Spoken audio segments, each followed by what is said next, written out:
Anong sabi? Compact SUVs. I mean, there are everywhere today. Kahit anong brand, may inaalok na model sa segment na to. But what if I tell you, there's one model out there that continues to stand out quietly, tahimik lang in the background. I'm talking about this one right here. Ito po, ang 2026 Honda HR-V HEV. Let's go. Our hearts beat to the city streets. We began to feel the fire. We rise like tall buildings as the chemicals, they take us higher. The night's young and it's just begun as she puts her hand in mine. Kung di pa po kayo nagsasubscribe sa channel ko, please do consider subscribing and hit that like button. Maraming salamat po. Well, pag-usapan na natin yung tanong, i-address na po natin kagad the elephant in the room, ika nga. This vehicle right here, it's not cheap.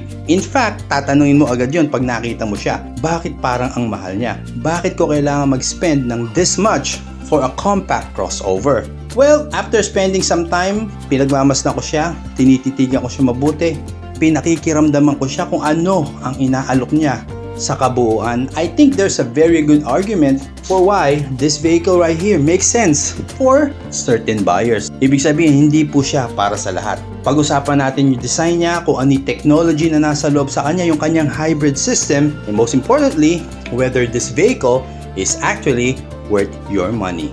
Sa design niya po kasi, when you look at the concept on how it is, unlike many competitors that try to, like alam nyo yun, they try their best to look aggressive, very bold, futuristic. This one right here has that more mature at very sophisticated ang approach, di ba? Napaka-elegante dating. Front fashion niya malinis, upscale, yung kanyang wide grille, meron siyang dating na pag nakita mo siya ng harapan, napaka-planted ang kanyang tindig. Napaka-slick ng LED lights niya, may premium appearance dahil doon. Honda, alam mo, niresist po nila yung temptation to go over designing a vehicle. Hindi po nila ginagawa yan. On this one, it's all balance. Silhouette niya is sporty enough that you will feel it's very modern, but practical enough to remain timeless. That's what I like about Hondas. It's like 5 years, 10 years, 15 years, even 20 years down the line. Pag nakita mo yung sasakyan mo, preserve mo siya, maintain mo siya ng maayos, it will still put a smile in your face, definitely. Importante po yan because a lot of vehicles that look exciting today may appear a little outdated na after just a few years. Sa likod naman niya is equally refined, I will say. Updated ang lighting signature, ayan, malinis ang body lines. The HR-V, it makes this vehicle look more premium than many vehicles dito po sa segment na to. And honestly, if you remove the Honda badge, yan po, tinanggal nyo po yan, at sabihin mo na, wow, this looks like a more expensive European crossover, sa malamang po, marami ang maniniwala. Ganun po siyang ka-premium at ka-elegante ang dating. Sa interior naman, pasok ka sa loob and you will see the premium approach na ginawa ni Honda dito. One area where Honda always shines and excels, yung kanyang interior ergonomics. Lahat po kasi is exactly where it should be if you look at it. Unlike some newer vehicles na para bang yung mga essentials na functions na kailangan mo, it makes everything complicated kasi andun pa sa touchscreen, hanapin mo pa siya. But Honda, they keep the critical controls easy to access. May physical buttons and knobs, di ba? Generous po ang amount ng space dito sa loob, kahit sabihin nyo na isa po tong compact crossover or SUV. And talking about space, cargo flexibility is another point. It allows you to carry everything from bicycles, items matataas, maipapasok nyo po yan with ease. And when you look at the dashboard right here, it just really looks nice. Dito pa lang at least magkaka-idea ka na when you look at the dashboard, everything inside na wow, that's why it's giving you this kind of price. Makikita mo yung balik sa'yo. It's not another ordinary crossover, ika nga.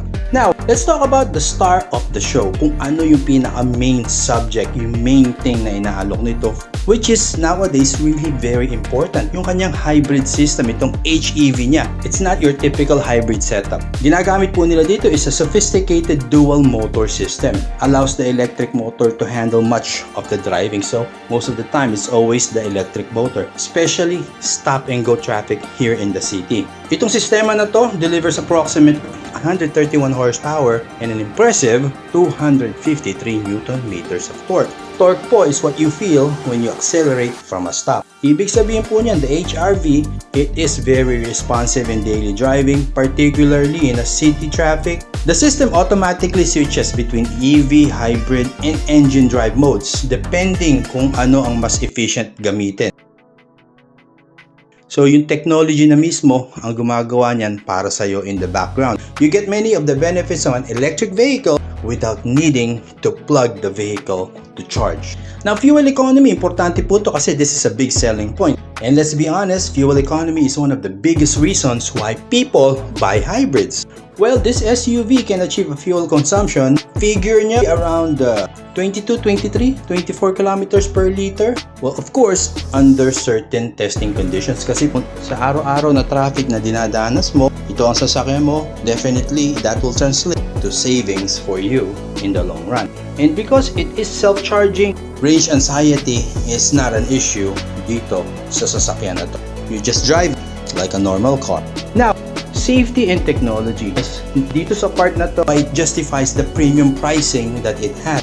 Well, it has the Honda Sensing, which includes collision mitigation braking, adaptive cruise control, lane keep assist, lane departure warning, road departure mitigation, auto high beam, and alam naman natin, features like this provide peace of mind at nag-a-add po siya ng significant value. Bakit nga ba napaka-premium ang pricing niya for a compact SUV? Well, the simple answer is you're not just paying for just one thing. You're paying for several things combined. Marami kang. The value it offers is on many things in this vehicle. Well, isa-isahin na natin yung hybrid technology niya. The advanced dual motor hybrid system. It's sophisticated, state-of-the-art than the traditional gasoline powertrain. Number 2 equals that to fuel saving. Potentially, it can give you a lot of saving for its long-term ownership. Number 3, Honda reliability. It has been its global reputation for reliability, durability. Talagang ala ka masasabi. And that amounts to lower ownership stress, stronger resale value over time. Diba? Gives you that peace of mind you need. Many of the technology, the safety features included here were once only found sa mas premium na mga vehicle. Number 5, high quality packaging. The combination po kasi ng comfort, practicality, efficiency, and interior usability. Kaya andun po yung appreciation mo sa kanya araw-araw pag ginagamit mo dahil sa mga bagay na yan. At yun nga po, you're not just paying for one thing. Pag-usapan na natin, how much do you need to pay for this one, the Honda HRV, HEV. Ito po ang pricing niya. Pasyal na po kayo dito sa Honda Motors, dito po Ortigas Avenue Extension, para makita nyo po ang maganda nilang showroom at ang mga Honda cars in full display. Sa pagtatapos, so is this car worth its premium price? Well, siguro if you're looking for the cheapest compact SUV, probably not. Pero naghahanap ka ng sobrang sport, fastest SUV, probably not also. But if you want a vehicle that combines the elegant design, exceptional fuel economy, advanced hybrid technology, practical interior space, strong safety features, and Honda's proven reputation for reliability, then this one right here will make a lot of sense for you. And at the end of the day, it's not a budget purchase. It is a long-term ownership purchase. And for many buyers, that's exactly what makes it worth the money.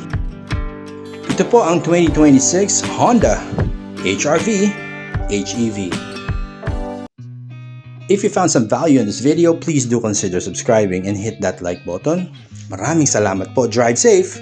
I'll see you on the next one.